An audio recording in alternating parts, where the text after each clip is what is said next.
நடிகர் விக்ரமின் துருவ நட்சத்திரம் திரைப்படத்தை ஜூன் 15ஆம் தேதிக்குள் வெளியிட தற்போது சென்னை உயர்நீதிமன்றம் அனுமதி அளித்திருக்கிறது.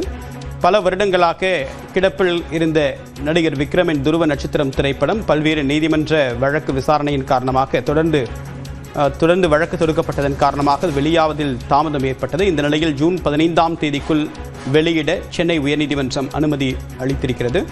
இந்த படத்தை வெளியிட கௌதம் வாசுதேவ் மேனன் பங்குதாராக இருக்கக்கூடிய கொண்டாடுவோம் என்டர்டெயின்மென்ட் நிறுவனத்திற்கு அனுமதி வழங்கியிருக்கிறது சென்னை உயர்நீதிமன்றம். விவரங்களுடன் நிகழ்ச்சிய சிறப்பு செய்தியாளர் மதன் விவரம் என்ன? இந்த வழக்குடைய பின்னணி என்ன? எஸ்கேப் ஆர்டிஸ்ட் மோஷன் பிக்சர்ஸ் நிறுவனத்தின் மதன் மற்றும் இயக்குநர் கௌதம் வாசுதேவ் மேனன் உள்ளிட்டோர் பங்குதாரர்கள உள்ள இந்த கொண்டாடுவோம் என்டர்டெயின்மென்ட் நிறுவனம் தயாரித்த படம் தான் இந்த துருவ நட்சத்திரம். மதனுடைய எஸ்கேப் ஆர்டிஸ்ட் தயாரித்த இணை நோக்கி பாயும் தோட்டா என்ற படம் தன் தொடர்பான அந்த நிதி பிரச்சனை காரணமாக துருவ நட்சத்திர படத்தில் உள்ள தன்னுடைய 50% உரிமையை புண்ணியமூர்த்தி மற்றும் பிரேம்குமார் ஆகிய 2 பேருக்கு மதன் வழங்கியிருந்தார்.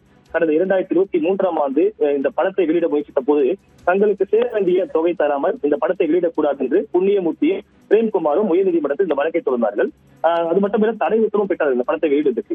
இந்த நிலையில் தான் இந்த வழக்கை இன்று மீண்டும் நீதிபதி செந்தில்குமார் ராமமூர்த்தி முன்பு விசாரிக்க வந்தபோது துருவ நட்சத்திர படத்தை ஜூன் 15 தேதிக்குள்ளாக வெளியிட அனுமதி உத்தரவு பிறப்பித்தார். அன்றைய தேதிக்குள் படத்தை வெளியிட முடியவில்லை என்றால் கால நீட்டிப்பு கோரி நீதிமன்றத்தை மீண்டும் நாடலாம் என்றும் தற்போது தெரிவித்துள்ளார்.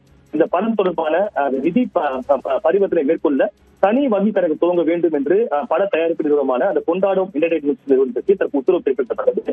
இந்த வங்கி கணக்கில் செலுத்தப்படும் தொகை, விடுவிக்கப்படும் தொகை கண்காணிக்க ஒரு வழக்கு ஆணையரும் நியமித்து உயர்நீதிமன்றம் உத்தரவு பிறப்பித்துள்ளது.